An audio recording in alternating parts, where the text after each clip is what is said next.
Dans la dernière vidéo, je vous demandais de m'expliquer à votre avis pourquoi il y a des personnes qui sont motivées et des personnes qui n'ont l'air pas du tout motivées, ou même un peu plus compliqué que ça, il y a même des gens qui sont super motivés mais qui n'arrivent pas du tout à aller au bout de leur projet. Alors je vais vous donner 3 raisons qui expliquent ce phénomène humain. La première raison, j'imagine vous avez déjà un petit peu pensé à ça, c'est lié à l'éducation. Comment nos parents nous ont éduqués face à la motivation. Est-ce qu'ils nous ont appris à être motivants, à aller au bout de nos projets, même si parfois c'est difficile? Est-ce qu'ils nous ont donné des outils quand on était jeunes? En sachant que les outils de la motivation sont un peu plus complexes que de juste si tu fais pas ça je te punis ou si tu fais ça je te donne un bonbon. Il faut aller un peu plus loin avec les enfants sur la motivation. Je ferai une vidéo où j'expliquerai de quoi. Mais la motivation c'est pas juste punition ou récompense. Deuxième raison qui expliquerait ce phénomène de motivation, c'est que finalement, il y a des personnes qui sont hyper motivées. Moi, j'ai des patients à moi en thérapie qui viennent, ils ont une motivation qui est incroyable. Mais en fait, il y a une différence entre être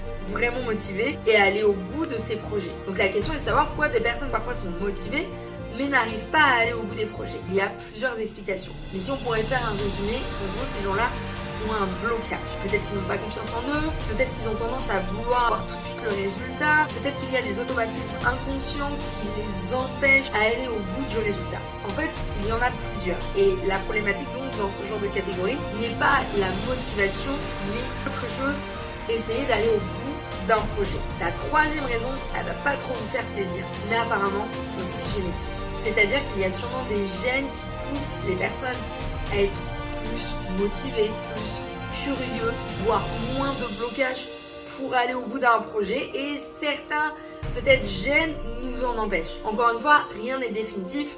Si justement vous faites une thérapie ou vous allez en coaching, vous pouvez dépasser ou ces blocages psychiques ou ces blocages même génétiques.